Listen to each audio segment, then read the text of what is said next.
Bună, dragilor, și bine ați venit la o nouă citire. De această dată vă invit la o citire generală, iar dacă ați intra pe acest videoclip, înseamnă că ai aici cu siguranță un mesaj pentru sufletul tău. Hai să vedem ce se întâmplă.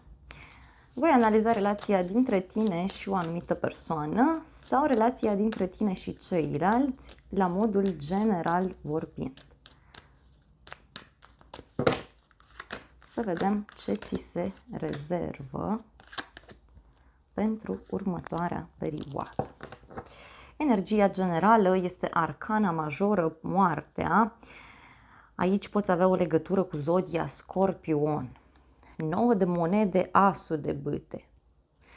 Văd aici că ai încercat să faci ceva și lucrurile nu au funcționat. Într-o relație, la locul de muncă, în general în viața ta, erai lipsit de viață, erai plictisit. Și uite aici apare o nouă idee care ți-a venit, o nouă persoană, o nouă activitate, o noutate foarte plăcută care a avut legătură sau care are legătură cu o sumă mare de bani. În egală măsură, văd că ai investit în ceva sau vrei să investești în ceva anume. Mai văd aici o bucurie mare care ține de o independență financiară. Primești niște bani sau ai parte de un nou început. Dacă e vorba de o relație, văd aici faptul că treci printr-o perioadă în care trăiești din plin relația respectivă. Trăiești la maxim. Văd că sunteți două persoane mature, două persoane asumate. Dacă ești o persoană singură, vezi că a apărut cineva în jurul tău sau apare foarte curând, este o persoană foarte puternică, independentă din punct de vedere financiar, o persoană căreia îi place să trăiască viața din plin.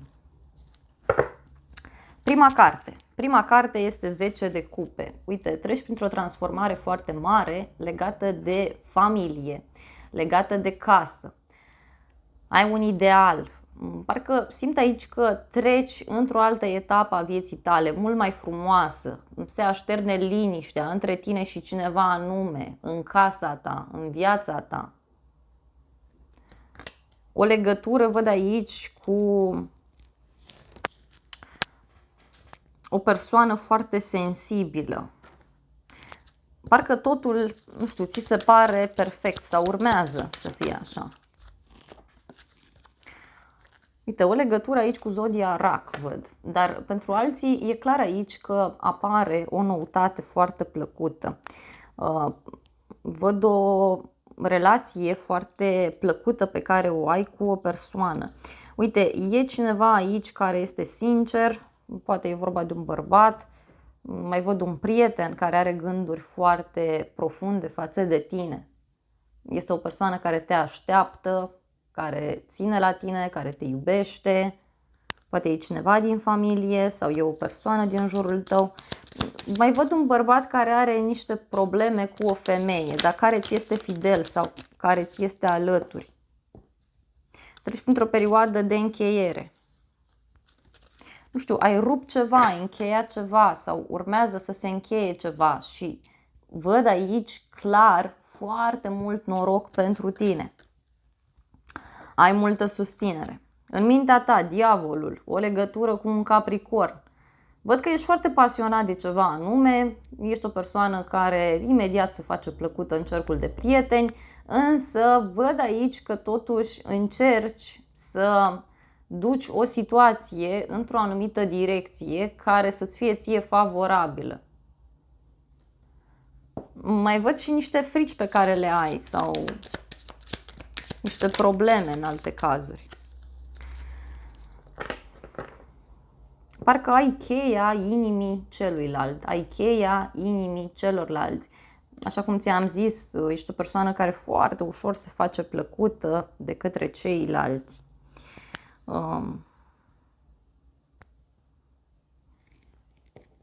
Dacă ești femeie, văd aici niște sentimente foarte profunde pe care le ai față de un bărbat sau de o parte masculină, un prieten, cineva anume. Dacă ești bărbat, văd aici că îți dorești foarte mult un anumit lucru și ai foarte mari șanse să îndeplinești. Uite, o bucurie foarte mare pentru sufletul tău. Văd că ești o persoană foarte pasională, o persoană sinceră, autentică, știi foarte bine ce vrei. Și reușești, uite, să rezolvi ceva legat de o rivală sau ceva legat de o femeie care ție nu-ți convine. În inima ta, magicianul, se pare că în plan personal, văd aici că încerci pe cât posibil să te împarți între familie, prieteni, persoana iubită, încerci să le faci pe toate.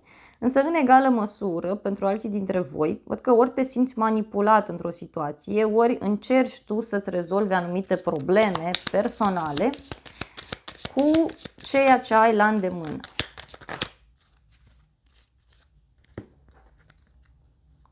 Uite, ai de lucru cu niște instituții, vrei să faci ceva. Văd o femeie care are un rol foarte important în viața ta. Este o femeie puternică, o femeie sigură pe ea, pe care vrei să o ajuți. Sau dacă ești femeie, văd că ai un rol foarte important în familia ta, ai un rol important în viața persoanei iubite. Ai o influență foarte mare asupra anturajului din care tu faci parte. În unele cazuri, văd aici că ai de rezolvat o problemă birocratică legată de familie, legată de casă. Regina de cupe, la baza manifestărilor tale, mi se accentuează ideea că ești o persoană foarte sensibilă, foarte intuitivă. Văd că în această perioadă ai o legătură foarte puternică, poate cu zona vindecării, cu spiritualitatea. În alte cazuri, văd aici că ai o legătură cu o persoană din zodie de apă, rac, scorpion, pești. Ești o persoană foarte sinceră, foarte dulce, foarte iubitoare. Mai văd o femeie importantă din viața ta, poate să fie o rudă care are un rol important.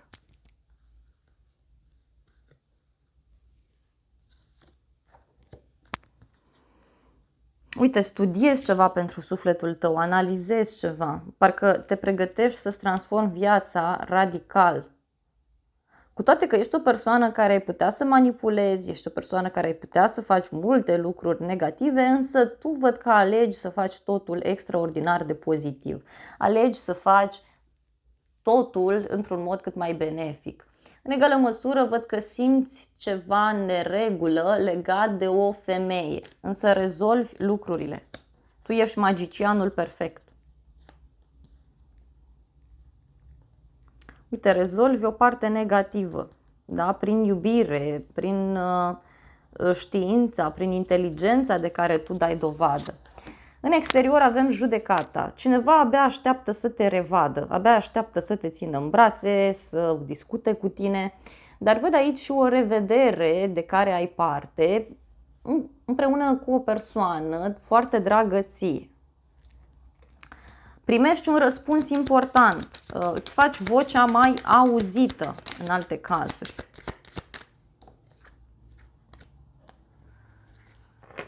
În exteriorul tău vezi că urmează să auzi de o problemă foarte mare, dar repet, care nu ți aparține ție. Văd o persoană care s-a întors în viața ta sau care urmează să se întoarcă, dar care, atenție, are niște probleme foarte mari. Niște probleme de care încă nu îți spune, parcă încearcă să scape dintr-o relație, dintr-un angajament, dintr-o prietenie. Unii auziți de o demisie, de un divorț și uite, e ceva ce are legătură cu un bărbat. Da? Un bărbat din viața ta are niște probleme. Văd aici niște secrete care ies la iveală. Cineva are probleme aici cu o femeie. Da? Poate chiar la muncă sau... Mai departe, 6 de spade. Uite, cineva vrea să facă drum către tine. Se gândește la tine. În egală măsură văd o persoană care este undeva la drum, într-o altă țară, într-un alt oraș. O persoană care vrea să lase în urmă o perioadă agitată, o perioadă tensionată.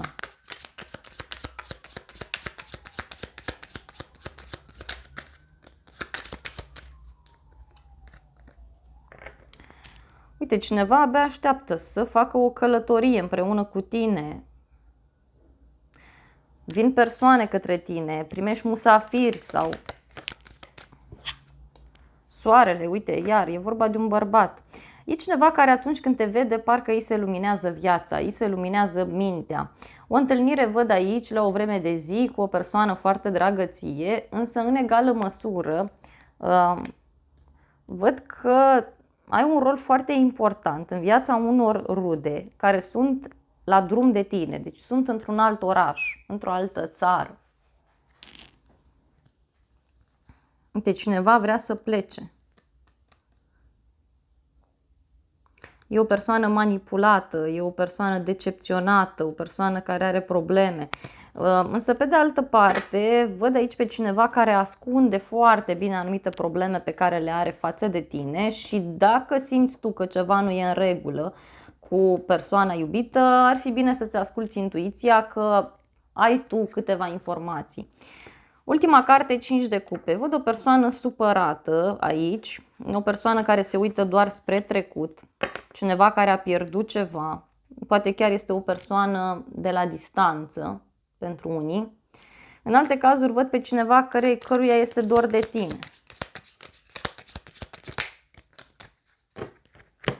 Uite, cineva, așa cum ți-am zis, are niște probleme cu o femeie. Suferă pentru că, uite, s-au aflat niște secrete sau se află niște secrete.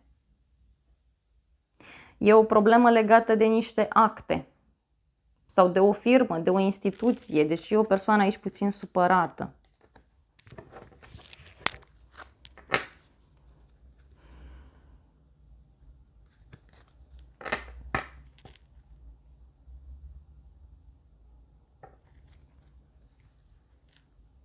Dar, repet, e cineva care vrea ceva stabil cu tine, cineva care visează la tine, dar mai mult e ca o iubire platonică, da? Să zic așa. Hai să vedem ce-i cu transformarea. Wow! Transformarea asta, uite, ține de casă, ține de o căsătorie, ține de un angajament serios. Relația devine mai stabilă, mai serioasă. Este un nou început foarte prosper pentru tine, asta pot să-ți spun foarte clar. Legat de o casă, legat de o instituție, de un nou loc, de o nouă etapă a vieții tale. E ceva foarte stabil aici. Uite, e cineva sincer, care o să-ți dea o veste foarte bună, în dragoste sau ceva legat de viața ta profesională. Bun, dragilor, acestea au fost previziunile de această dată. Eu îți mulțumesc pentru atenție. Nu uita să te abonezi canalului, să apeși clopoțelul, apasă și butonul de like și să ne revedem cu bine la o altă citire dacă vrei să mai vizionezi.